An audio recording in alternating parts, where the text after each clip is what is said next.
জি, তার সিঙ্গাপুর এবং থাইল্যান্ডের যে হসপিটালগুলোতে তাকে কেস সামারি তার পরিবার পাঠিয়েছে এবং ওই হসপিটালের সাথে হয়তো কথা বলে হসপিটাল অ্যাকসেপ্ট করতে পারে, তার পরিবার সিদ্ধান্ত নেবে তখন যে আসলে কোন হসপিটালে তাকে নেওয়া যেতে পারে। তবে এটা তার পরিবারের সিদ্ধান্তটা চূড়ান্ত বলে আমরা মনে করি।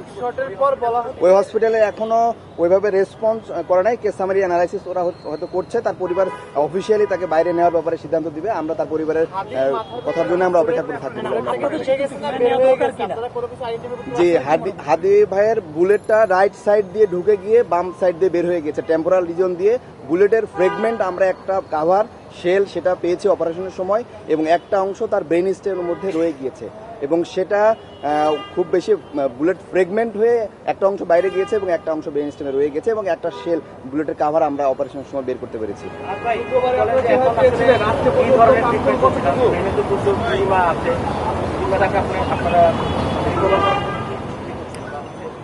যে তার কনজারভেটিভ ম্যানেজমেন্ট চলছে, তার ব্রেনে যে ইডেমা আছে, চাপ আছে, সেগুলোর জন্য মেডিকেল যে ম্যানেজমেন্ট পসিবল, এটা যে কোনো বিশ্বের সাথে ওয়ার্ল্ড ক্লাস স্ট্যান্ডার্ড তার চিকিৎসাটাই চলছে।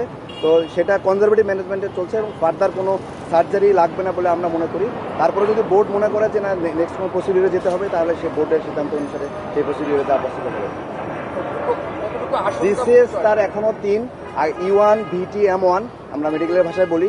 তো জিসিএস যেরকম অপারেশনের আগে ছিল, অপারেশনের সময় যেরকম ছিল, ঠিক এখনো ওই পর্যায়ে আছে। যে মাথায় যে গুলিটা ফ্রেগমেন্ট হয়ে ভাগ হয়ে একটা অংশ বের হয়ে চলে গিয়েছে, আর অল্প ছোট একটা অংশ ব্রেন স্টেমে রয়ে গিয়েছে, এবং একটা গুলির কাভারিং আমরা অপারেশনের সময় বের করতে পেরেছি। জি জি, স্প্রিন্ট একটা গুলি, সেটা তো ভিতরে ঢোকার পরে ফ্রেগমেন্ট হয়ে যায়, ফ্রেগমেন্টের একটা ছোট অংশ সেটা ব্রেন স্টেমে রয়ে গিয়েছে। আসলে আমরা রিস্ক বেনিফিট চিন্তা করি। যে জায়গায় গুলিটা আটকায় আছে সেটা খুবই ডিপ সিটেড, এবং ওইখানে একদম ব্রেনের যে রক্তনালীগুলো আছে, ঠিক রক্তনালীর সামনে অনেকগুলো রক্তনালী সেখানে একসাথে সার্কেল অফ উইলিস বলি আমরা, সেখানে আটকায় আছে। তো আমরা মনে করি যে ব্রেনের যে আমরা অপারেশনটা করেছি, মূলত ব্রেনটাকে স্পেস দেওয়ার জন্য অপারেশনটা করেছি। মাথার হাড্ডির যে খুলিটা বাম পাশ, এই বাম পাশের খুলিটা আমরা কেটে ব্রেনকে একটা স্পেস দিয়েছি। এই যে ব্রেনে ইডেমার কারণে সোয়েলিং হচ্ছে, ব্রেন তো একটা শক্ত কাভারিং বোনের মধ্যে ফিক্স থাকে, যদি স্পেস না পায় তখন ব্রেনের বিভিন্ন অন্যান্য অঙ্গগুলোকে চাপ দেয়। ওই স্পেস ক্রিয়েট করার জন্য মূলত বাম পাশের হাড্ডিটাকে খুলে দেওয়া হয়েছে, একটা স্পেস ক্রিয়েট হচ্ছে, ব্রেনটা এক্সপান্ড করতে পারছে। আসলে ব্রেনের গিয়ে রক্ত বা বুলেট নিয়ে আসার জন্য মূলত অপারেশন করা হয় না, ব্রেনকে স্পেস দেওয়ার জন্য মূলত অপারেশনটা করা হয়েছে। আমরা যারা অ্যাক্টিভিস্ট আছি, আমরা যারা জুলাইয়ের পক্ষে শক্তি আছি, তারা সবাই আমাদের জীবন হুমকির মুখে আছে বলে আমরা মনে করছি, এবং আমরা চিন্তা করছি যে দেশের যেই আইন শৃঙ্খলা পরিস্থিতি, এই পরিস্থিতিতে আসলে সামনের যে নির্বাচন আছে সেটাকে বানচাল করার জন্য বিভিন্ন পক্ষ এখানে জড়িত আছে।